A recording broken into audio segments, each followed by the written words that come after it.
All right, be honest. If a new patient found you online right now, would they be impressed or would they be instantly gone and click away because it's just kind of beige and meh?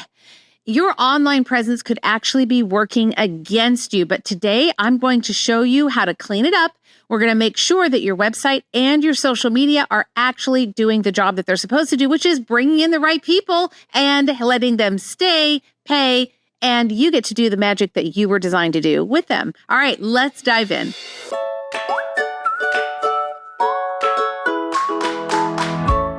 Welcome to the Clinical Entrepreneur Podcast. I'm Rhonda, your no fluff, tell it like it is business bestie for wellness practitioners just like you who want to build a practice you love and make a bigger impact and a little money while you're at it. So if you're ready to ditch the overwhelm, attract your dream, ideal patients, and finally run your practice with complete confidence, you're in the right place. Each week, we're tackling things from programs to patient retention to marketing strategies that actually work, sprinkled, of course, with a little sass, a lot of heart, and the step-by-step strategies that will help you get there. So grab your cup of coffee, your notebook, or whatever keeps you going, and let's build a practice you love and a life you love together. I have a saucy question for you. When was the last time that you really looked at your online presence? And I'll say that in air quotes. When was the last time? And I don't mean like you went to your homepage and just kind of looked around and then you got distracted with a YouTube video or whatever. I'm not talking about that. I'm talking about when did you really actually look at your website or your social media or wherever you are online? Could be YouTube, might be LinkedIn, whatever your jam is. When was it actually the last time when you looked like through the eyes of your patient? Because we look at it as the business owner. We tend to look at a homepage like, oh yeah, that's my homepage, but time out. You didn't build your homepage for you, my friend. That's not right. We built it for someone else to look at. So we have to look at it through their eyes. Because your website, your social media, your YouTube presence, those are like your digital front door. Like it's just the appearance that you have out in the world. Used to be back in the day that we just had business cards. That's all we had. You just handed out your business card. But now we don't use business cards quite as much. We do, but not as much. It's not the primary source of marketing that we would do to get the word out about what we do. It's literally your website. So today, as part of our 12-month business growth plan, and if you don't know what I'm talking about, go to rondanelson.com/12-month growth plan. That's the number 12, 1-2. Download the workbook and then keep listening. So don't get distracted over there. Come back to me. But this is month 4 of our 12-month growth plan strategy. So every month, in the first episode of the month, I'm going to give you another key to the kingdom, so to speak, of building your business. And this month, we're going to be talking about your website and your online presence. So let's figure this out. First of all, from the patient's perspective, let's kind of start there. 80% of people will research doctors, healthcare practitioners, businesses, restaurants. We often we look at reviews. We want to see for a practitioner anyway, we want to see what the website looks like. They're going to Google you. They're going to check you out. They're going to find out as much as they can about you because what is the question that they're asking in the back of their mind? They're asking only one question. Is this the person that can help me solve blank? So if I have headaches, what am I looking for online? I'm not looking for a practitioner that is just like a general, can solve everything. I'm looking for the headache practitioner. If I have a female hormone issue, I'm looking for the female hormone expert. And if they don't find that, they just bounce right off your website and they're gone. They're gone. They are going to go keep looking until they find someone that makes them feel seen and understood. You want the patient to look at your website or any website and go, oh, they get me. Yes, that doctor knows exactly what I'm feeling. This is my person right here. We put so much emphasis, I think, when we create websites on the colors and the branding and the logo and the layout and all of that. It's so easy to get caught in the weeds. And yes, there is value in having an aesthetically pleasing website. Absolutely sure.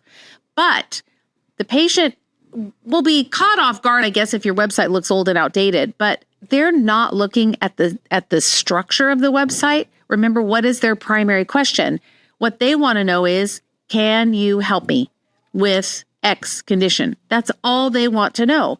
And then when they decide that, yes, I think you can, then we need to give them the next step.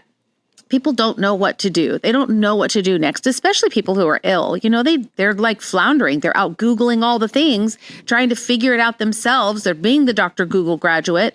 But when they come to your website and you're very clear about the problem that you solve, then you say, now is when you're going to schedule a consult with me and let me make sure that I can help you. I don't want you to keep looking. Let me make sure I can help you. Or something, put some kind of call to action on your website so that that person knows what that next step is. And when you do that, it also helps to build trust. I know that kind of sounds a little funny because they don't know you, but for someone on a website when the website is clear, it makes the visitor, the patient, the prospective patient looking at your website feel safe. They feel safe because your messaging is clear. You're not all over the board. You're not talking about all the things that you have no business talking about on your website. We're going to talk about that in a bit. But you're very clear about the problem that you solve because really they're just in it for them. I know you don't want to hear that. I know we like to think it's about us. We like to think about it's like that I have all this clinical knowledge and I can help you and I am your knight in shining armor. They don't care. They don't care. They just care about getting their problem solved, their headaches or their hormones or whatever it is.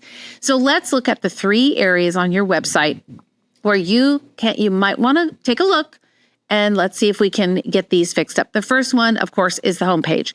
This is your very first impression. Now, when you put in any website, including your own website, you type in, like at my website, rondanelson.com, the very first part that you see, rondanelson.com, that is called that's your homepage, but it's also called it's prime real estate. I want you to think about it. We refer to it as like above the fold or the header or the top of the website. That's where you have literally 3 seconds to capture their attention. Our attention span, it's shorter than a goldfish. Like it's bad. You have microseconds to capture someone's attention. And if you don't have something compelling on there that makes them go, huh? Think of a dog. You know how dogs, when they hear something or they see something and they get that little head tilt and then their ears kind of perk up, that neck head like, huh? That's what you want someone to do when they come to your website. Not just read it to just read the words. So I don't ever want your website to say, helping you live a better life. And then showing the back of someone's head looking out over a vast canyon of beauty. That doesn't help me. I don't want to be at the canyon because pictures speak 1,000 words. I don't want to be at the canyon. I want to know who I'm talking to. I do not want to see the back of a head. And what does it even mean to say, you're going to help me improve my life naturally? Keep going, and they'll bounce right off. But what if you said on the top, remember above the fold, that top part of your website, what if you said something like, helping women in their 40s go from exhausted and anxious to energized, balanced, and thriving? I mean, that's a bit bland, but it's sure a heck of a lot better than your one-stop shop for integrative medicine. Please, someone's going to pass right by that in a hot minute. But once you get that headline, you're saying what you do, who you help, women in their 40s, what their problem is, they're exhausted and anxious, and then you're telling them what you're going to lead them to. We don't have to give them the recipe.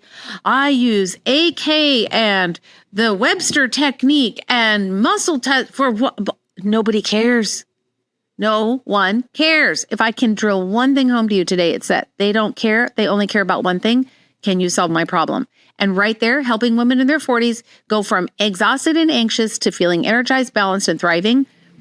That says it all. If I'm a woman in my 40s and I'm anxious and I'm tired, or maybe I'm just got some hormone problems, I'm way more likely to click on the button. The next thing is you have to make sure that you have right underneath that a call to action button. And that button needs to say, what do you want them to do next? Just like I said earlier, what is their next step? Is it schedule a free call or download my free hormone reset guide or my free anxiety guide, or whatever it is. You could give them something free, or you can give them the link to your calendar for them to book a call. Either way is fine. But that above the fold area is absolutely crucial. Start there. Don't feel like you have to upgrade your entire website. Just start there. Start with the above the fold website. The second thing on your page is your about page. I swear, I looked at thousands of chiropractic, acupuncture, functional medicine websites, and I want to say most of them suck. They do. Because most of them say, helping you live life again. What? Please, give me a break. So we want to make sure that we get that header right, but then the next most visited page on a website is the about page. Why? Because they want to know a little bit more about you. But there's the catch. Your about page is not about you. It's about your why. It's so easy to write an about page that says, I graduated here, I have these credentials, I'm qualified in this technique and that technique, and I have all these letters behind my name, and then I went here and then I went there. No, they don't care. Do you see, I told you this is what you're going to hear me say a whole bunch today. They don't care. All they care about is themselves. And they want to know, can I relate to you, the practitioner? Do you really know? Do you really understand? So on your about page is where you share your story. That's all. And don't get wordy. They don't need to know where you were born. They don't need to know how many siblings you have. They don't need to know what your childhood pet name was. They don't need to know any of that. They just need to know, what's your why? You could say something like, after struggling with burnout and hormone imbalances myself, I discovered, the world of alternative or functional medicine. And now, after healing myself, I now help other women reclaim their energy through simple methods that don't require a lot of work, not a lot of time in the kitchen, and they really do work. That's way more compelling about page, rather than saying, I am so-and-so, I've been in practice since 2004, and I've seen X number of patients, and no, they don't care. They want to know who you are, why you do what you do. What's your passion behind what you do? It's like if you go to my website, you'll see on my about page, it's my whole story. It's a story about my daughter having cancer. It's about almost going bankrupt. I think I have once in there, but it actually happened twice. But it's like just my story, what I started with and what happened, and then kind of my full circle journey. And everyone has a full circle journey. We wouldn't be doing what we're doing as healthcare providers if we didn't have that full circle story. So then the third page on your website is your services page. So at the top in that upper level menu, you need one that says services. And what we don't want is a bunch of medical jargon. Well, that's not what we want. What we want is, we don't want to say like a targeted detoxification protocol with adaptogenic support. What? You and I know what that means, but they don't know what it means. But you could change that to say something like a 3-week program that gently will detox your body, improve digestion, and restore your energy without crazy diets or juicing fast. Now I've addressed their fear. Am I going to detox and I'm going to have to drink all these nasty green juices? But you just said it's simple, it's easy, it's going to improve digestion. I think, I am a little bloated. I think that might help. And it's going to give me back my energy. Oh yeah, I am tired all the time. I definitely need this. Do you see? It just welcomes them in. So your services page needs to say like detoxification, energy. What are the things that they're looking for? We put services, chiropractic, and I suppose you can keep that on there. It's fine. But we want to put on there all the different things like some practitioners are still using the 𝐬𝐫𝐷𝐼, and they'll put 𝐬𝐬𝐷𝐼 as a service. No, I don't like that. Okay, it's a tool that you use, but I have a lot of tools in my kitchen, but I don't go on a live and show you how to cook by showing you through my drawers and naming all the tools. I just show you how to cook. What you're interested in is the end result. You want the dessert or the dinner or the salad or whatever I'm making. The patient just wants the end result. They don't need to know about all the how-tos. So make your services page very clear, very relatable, and very human. Think about it through their eyes. What are they wanting help with? Those are your services. So if you're a chiropractor, put chiropractic, fine. If you just do functional medicine, what do you help with? So you may have a page on anxiety services, anxiety services. You may say fatigue. You might say hormones. You might say thyroid. You might say digestion. What are the things that they want help with? That's what you want to list there. Hey friend, quick pause here. Listen, if this episode has you kind of thinking, I know my website needs help. I know my social media needs help, but I don't even know where to start. I don't have the brain space. I don't know how to figure it out. It's just all overwhelming. I've got you. This is what we do inside Clinical Business Academy. It's where you need to be. You'll get the tools, the strategies, the marketing help. All of that is inside Clinical Business Academy. So if you're ready to get the help you need and create a great marketing strategy, streamline your business, and have more left over at the end of the month, come check it out. Go to rondanelson.com/CBA and apply. Now let's talk about social media. That's the big monster, right? No one likes to talk about it because it's a monster. You may or may not be on social media, and I get it. I don't love it either, but it is a necessary evil in today's society. Even if you just are posting one or two things a week, it's really bad form when a patient is checking you out and they go to your business page, your social media page, whether it's on Instagram or Facebook or wherever it is, and your last post was 3 years ago and it was of your dog. That's a no. They will bounce every time because what that says is you're dead.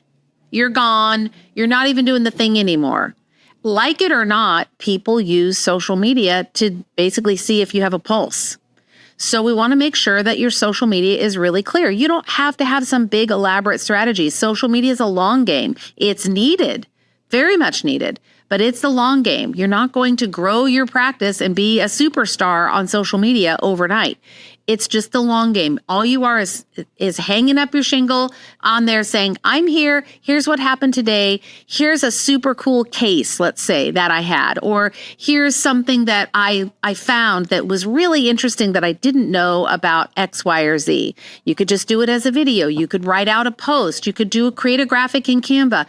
Just something that tells them that you're there, you're alive, you're breathing. So if you're thinking, I can't do this, this is a great place for a virtual assistant to come in and help you with some of the marketing. The first thing that I would do, though, is I would audit your profile. Make sure that your bio is clear. So on Facebook, you have the banner on a business page, and you can change that banner out as often as you want. I wouldn't keep it the same. I would change it up once in a while. But you have that banner. You want that banner to be clear. I help women in their 40s, blank, blank, blank. We want that banner to clearly say what you do. It should not be your picture with your family and your dog and your house or whatever, and with a big smile that says, ABC Chiropractic. No one woke up this morning thinking that they had a deficiency of ABC Chiropractic. They did not. But what they have is the hormones that are messed up and they want to kill their husband 5-7 days out of the month. As soon as they start their period, they want to stay married forever. That's their problem. They want that problem fixed. They don't care about your family. So we make our stuff about us instead of looking at it through the lens of the patient. So audit your profile. Is it clear? Make sure all of the links on your social media are working. When was the last time you checked them? I task that to somebody else. I have someone else do that for me. I don't have time. But I asked someone else to do that. And I want to make sure that the links work, that nothing's broken, because they do break. They do break once in a while. I would recommend that you check them monthly. You don't need to check them daily, but you just need to make sure that they're monthly. Like if you're on your website, how you have the little Facebook icon, little Instagram icon, you want to make sure that they're working. So click on them. Is your photo current? This is a big pet peeve of mine. I know we all age. I get it. Aging just happens. Sorry. But if you have a photo on your website of you when you're like, that was my best photo ever, and it's 20 years old, what happens is they come into your office or they see you on a Zoom call, they're like, whoa, what happened there? That's not what I saw. That breeds mistrust because basically you're not being authentic online. It's like using a filter on Instagram. You're not being authentic. I don't like those filters. I'm not a fan. because it doesn't make us look real and human. Like, be real, be human. It's okay to age. It's okay to put up a photo of you right now. It's totally fine. So show your face, show your personality, let the messaging on your social media like reflect you. I'm kind of mouthy and sassy and kind of just say whatever comes into my mind. And sometimes my staff gets mad at me because they go, you can't say that. And I forget. I just do my thing. And so I kind of like my personality to show through on my social media as well. So that could be even your brand colors, the logo colors. Make sure that they're incorporated into your site. Maybe make your social media templates, use those brand colors, create those templates so that every single one of them has like your logo on it or the right colors of your business, whatever it is. But let there be some consistency. So when they're on your website and then they go to your social media, they're like, oh yeah, this does look the same. Same colors, same. And then be consistent. Whatever you do, just be consistent. You can make social posts super easy. A few tips that I talk about inside Clinical Business Academy about social media is make sure that you don't always just post the same things, but switch it up a little bit. One of my favorites is to do a myth and a truth. What is a common myth that your ideal patient thinks about? Like your women in your 40s. What's a myth that a woman in her 40s might believe is true? Could be a myth about her body. It could be a myth about, conventional Western medicine. It could be a myth about raising teenagers or young children. Whatever the myth is, but you talk about the myth and then you tell them the truth. Such a great way to really build credibility for yourself. You can also always share testimonials. People love to feel like they're a part of someone else's success or their experience. You know how, this is a bad example, but if you're driving along down the freeway and there's an accident, we don't ever keep our eyes straight forward. We're looking. What are we looking for? We're looking for like the dead guy or the wreck. And then we go, oh, that was so awful. How do I want to be involved in that? I don't want that for myself, but why do I look? We're just naturally very curious. When you talk about a case study that's been a successful case study, so you say, I had a lady come in who was in her mid-40s. Maybe she was in her mid-30s, but you could change the age up a little bit just to be a little more compliant. Non-revealing. And you say she was in her, mid-30s and she came in and these were her problems. And she was just at the end of her rope. Her husband was frustrated with her. Her kids were frustrated with her. And she said, I know I'm not being kind. I know I'm grumpy. I know I don't know how to control it. And I really do need help. And she came in and we put her on just a few things. First, we started with some supplements and herbs that were going to help calm her down. The second thing we did was we worked on blank. And the third thing we did was blank. See how we just make this super simple. And within the first 4 weeks, she was feeling so much better that her husband actually called me to thank me for the work that we had done, that she just was doing so much better. And he was so grateful for what we had done together. People love those kinds of stories. That was kind of off the cuff, but you get my point. They love those. So testimonials are good. And then also sharing reviews is also good. And then don't be afraid of live video. If you can on Facebook or Instagram, obviously, to do those kinds of live. People want to hear your voice. They want to hear your tone. If I took this whole podcast and I just typed it out, you wouldn't hear the inflection in my voice when I say they don't care. They don't care. If I wrote it and it was just a static written thing, it might come across kind of harsh because you don't get the inflection in my voice. So don't forget video. And speaking of video, YouTube is a sleeper. It's the second most used search engine out there. So if you are not on YouTube, my friend, you're missing it. And just get your stuff on YouTube and then link that YouTube back to your website. It is huge for SEO. Very, very huge. Just embed that video on your website. If you don't know how to do that, get your webmaster or hire a VA. It's super simple, but you can hire someone to help you with that. But you need to get those videos out on social media and then get them back on your website because it's just more social proof. So here are your quick wins. Are you ready? Number 1, I'm going to give you some quick wins and strategies that you can do right away to help kind of get this off the ground. First of all, these are the fast fixes. If you can, create a lead magnet. You can use ChatGPT to help you. figure out the problem that you're going to solve. So we're talking about the women in her 40s with anxiety. You want maybe do a lead magnet of some kind. It could be a checklist. It could be a guide. It could be a quiz. Quizzes take more time. It could be some breathing exercises. It could be nervous system, how to calm your nervous system down when you're in the middle of an anxiety panic attack, whatever. But create something that you can give away for free. It might even be a 3-part video series. If you're really good on camera, do it that way. 3 parts. Part 1, here's what anxiety is and here's why it happens. Part 2, this is how it feels in the body and this is how your body goes awry. And part 3 is here's how you solve it. And then there's a call to action to schedule with you to work on it a little bit deeper. You could do video. So there's lots of different ways to do it, but you want to create something that you can give them for free in exchange for their email.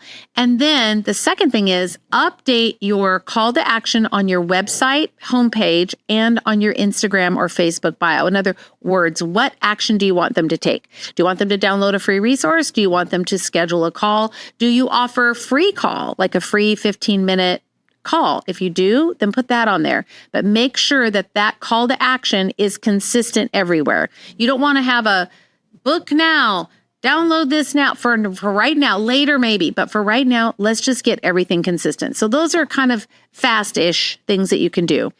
Now, the second kind of category of a win that you can take from this podcast is how to build trust. And I mentioned it already, but you can use testimonials and case studies or case stories. Those are, narrated by you about a patient, whereas a testimonial is just a written, right? You've got a patient that said, this is what I did. I worked with Dr. So-and-so and she was awesome, etc. You want to pick the testimonials that speak to the transformation. Don't choose ones that just say, yeah, Dr. Mary is great. No, you could pay someone to type that out. So we want ones that speak about the transformation. She helped with my headaches, or in 4 weeks, my hormones were so much better. My period was amazing and I haven't looked back. Thank you. Like that kind of testimonial. So update your testimonials. Sometimes we put them on there when we build our website. I've seen this. And the testimonials are like 10 years old. And so is the website. So just go find your most recent ones. And if you don't have recent ones, then we need to have a separate conversation, my friend, because that's what we do in Clinical Business Academy. I have a whole lesson on how to get reviews. But we want you to have those current reviews. So you've got to be getting those. If you don't have them, then do a little campaign. Ask your favorite patients, your A patients, the people that love you. They'll do anything for you. Just ask them for a favor. Would you please go leave a review? I need some new ones to put on my website. And they'll do it for you. Next, highlight your 5-star Google reviews. Go find the ones that are really good and really make them prominent on your website. And then the last thing is anything technical. And I know tech is not kind of our friend, but one thing that there's 2 things here. One, you might want to run what's called a speed check on your website. Some websites load very, very slowly. And when they load slowly, unfortunately, people will bounce. You know how we do. We're on a website, and if it's not loading fast enough, we're hitting the refresh button, or I'm like, I gotta go. I cannot have time for this, which is dumb. I only waited 3 seconds. But we expect everything to pop up fast. So if your website, if there's too many pictures or the pictures are, too big, the file size is too big, then that might affect the way that your page loads for them. So run a speed test. You can just Google search page speed test, and they're all free out there. The second thing is make sure that your website looks good on mobile. I can't tell you how many times that I've gone to websites and I've looked at them on my mobile. Or a trick, if you're looking on your desktop, is, how your browser size, the size of your desktop, your screen, or your laptop. If you just drag the size of this image, the screen, if you just drag it from the bottom right corner towards the upper left corner, it naturally will shrink the screen. And that's the same as being able to view it in mobile. And you want to make sure that the pictures aren't cut off or the words aren't cut off. If they are, people use mobile more than they use computers. Some people don't even have computers. Literally, their phone is their computer. So it's essential that your website is optimized for mobile.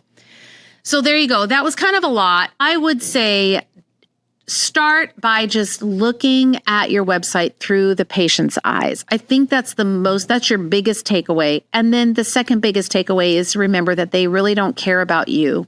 They just care that you're solving a problem. And our job as clinicians is to find a problem that we can easily solve and then talk about it, about how we do it and who it's right for. Because if we can match those two, then when that person lands on our website, they go, yes, Dr. Mary, Dr. Bill, Dr. Jones, that's my person. That is my person. They know how to fix my hormones. I can see it right here. That's what we really want. So just pick one thing. Choose one thing to upgrade. That's all. Just one. You don't have to do everything. Just one. It might be, as I mentioned earlier, it might even be checking your social media links and you go, okay. Number 2, you might just want to change up the heading on your homepage that says, I help women in their 40s or whatever your thing is, solve this problem. Maybe just do that. Maybe you want to take your web page copy, your about page copy, and copy it, like literally copy on your computer. Doesn't work as good on your cell phone. Copy it on your computer and then give it to AI and ask AI to write it from a patient perspective. Rewrite it in the way that it would really move and inspire a patient to want to work with you. AI is great for that kind of stuff. And then I have, as I mentioned earlier, there are 2 resources for you that I have. If you go to the rondanelson.com/12-month growth plan, rondanelson.com/12-month growth plan. That's the number 12. If you go there, there's 2 additional resources under month 4, because that's where we are, is in month 4. In those resources, you're going to find a website audit checklist, and it goes through all the things that you can just work on them one at a time. It's just a checklist to kind of audit your website and make sure that it really is speaking to the patient, not a billboard advertising you. The second resource I have for you is a social media profile makeover guide, and it goes over all the things that you need to look at and how you can optimize your social media profile to make it look like you are really, truly a human and you're out there doing the thing. So remember that your website and your social media, they aren't just there for you. They're actually your best marketing asset, hands down. They should be a reflection of your heart, a reflection of your values, your core values, the things that are important to you, but also the transformation that you offer. What is it that you do that no one else does like you? And you don't have to fix all of this overnight. It can be really daunting. We're in the middle of rebuilding some websites, and it's a little overwhelming at first. So you may want to get some help with that. Getting help, finding someone that understands SEO, knows how to build a website is really, really important, because you're not just a practitioner. You are a leader, and we forget that. You are the leader. You're a guide. You are building something meaningful. You are transforming people's lives as the leader. And that deserves a place in the world, and it deserves a place to be seen. And the way that people see it is on your website and on your social media. So you've got this. Go grab those resources. I got your back. I'll see you next time. Well, that's a wrap for today's episode. But before you go, wait. Don't forget about the Female Hormone Seminar. It is coming up fast. It's just in a few weeks. It's happening on Saturday, April the 19th from 8 a.m. to 3 p.m. Pacific time. So mark that down on your calendar. It's going to be a live virtual seminar. I'm going to teach one of my very favorite topics. And if you can't attend live, I get it. No problem. There will be 2 weeks of replay access that you'll have, and I'll give you a step-by-step breakdown and a little cheat sheet that tells you how to interpret these tests. All you have to do to register is go to rondanelson.com/female hormones 2025. That's rondanelson.com/female hormones 2025. If you are tired of feeling overwhelmed when you're staring at a saliva test or a serum test and you think, I don't even know what to make of these numbers, I got you. Join me for the webinar. You'll feel super confident by the time you're done. And if you'd like, you can join me for an extra 2-hour private session. You can add that on at checkout. And during that session, I'm going to be breaking down more case studies, talking about how I actually create these treatment protocols and how to get these female patients up and running back to normal self as quickly as possible. So go to rondanelson.com/female hormones 2025, and I will see you there.